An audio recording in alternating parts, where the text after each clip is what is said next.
Today we're going to be interviewing Korra Obidi's ex. I'm just trying to put some light, on this situation. I want to understand what's really happening. What is going on at this moment with her ex? We're going to hear it from him today to really understand what exactly is going on. I mean, he asked for a divorce.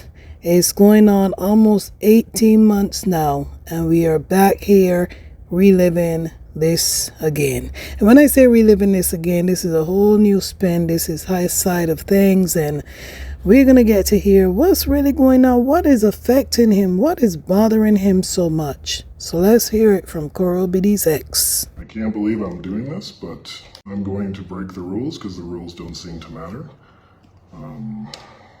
I am going to start telling my side of the story.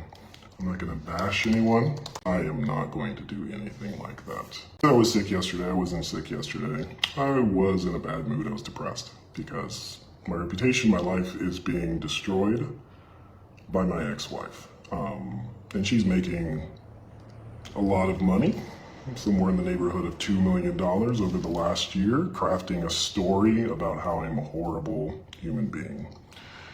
And my mental health is really suffering because I know it's not true, and I cannot defend myself without it being used against me. But at this point, it's gone too far. It's been nearly 2 years of me, a year and a half of me just minding my own business, just trying to do what's best for my daughters, protect my daughters. And now it's all across the internet that I'm this horrible human. So rather than try to bash the other individual, my ex-wife, I'm going to simply tell my story about how awesome of a husband I was. So this is not going to be any sort of drama fest. This is just me defending my character. And every single day, somebody's doing something to try to destroy my life based off of things that she said that just simply are not true.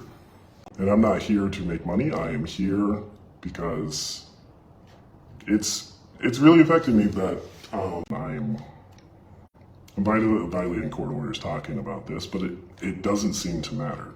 Hundreds and hundreds of court order violations later, it doesn't seem to matter. Probably because I'm a male. The system is against men. Absolutely. This is showing me this more than anything.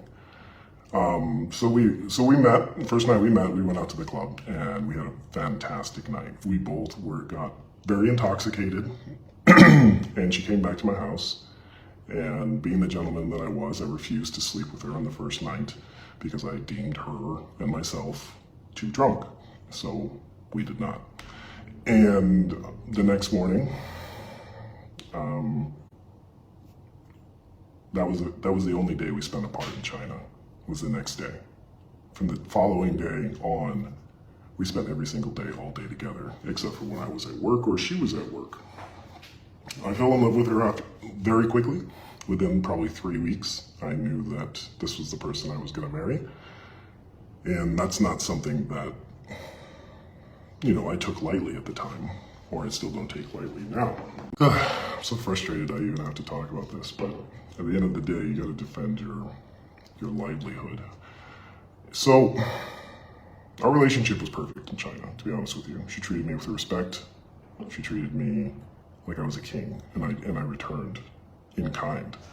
So why did she move to China? She moved to China because she released an EP that was an utter failure.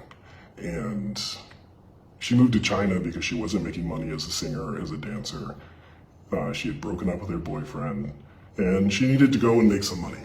That was the goal, was to go to China for a few years, make some money, and come back and build a house or something like that. Well, I encouraged her adamantly to follow her dreams because I was the product of somebody that overcame insurmountable odds to accomplish my dreams. At 28 years old, I had accomplished every dream that I had, every goal that I had put out at that point.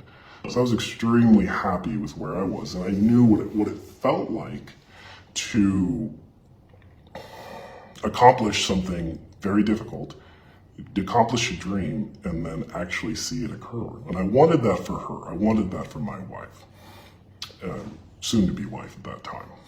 So every single day, and I mean every day, we would go out and we would think of content ideas. And I would film for her. I would motivate her. I would push her to be her best. We would do maybe 50 takes of a dance scene on any given day sometimes. This is very difficult for me to talk about because I just simply want to move on with my life and raise my daughters in peace and tranquility. But, you know, like I said, she's made $2 million in the last year and a half of it trashing the father of her children, who they love and adore, I will say. This is even difficult for you to talk about. I truly, truly dedicated my all, everything I had, my energy, my intellect, my finances, my spirit, my body, to propelling her forward so that she could accomplish what she wanted to accomplish. And it was like I put just as much energy into her dreams as I did my own. And after a time, which I will never do again, our entire family structure was centered around her social media needs. And, you know, it's like, I really went above and beyond to try to always make her happy. It hurts me that a person that I spent so much of my life trying to build up and just fill that need, that deep, solid need that she had to be this international famous artist, that, you know, it just hurts me that she would turn around, see an opportunity, because the opportunity was there, to try to destroy my life and personal income of herself. It was really hurtful, really sad, but, you know, it is what it is. Do I still love her? No, you can't. You cannot do what you cannot just try to destroy a person's life for over a year and a half and still be in love with that person. But this is what I wanted to show you guys. She's online crying wolf that I'm trying to steal her money.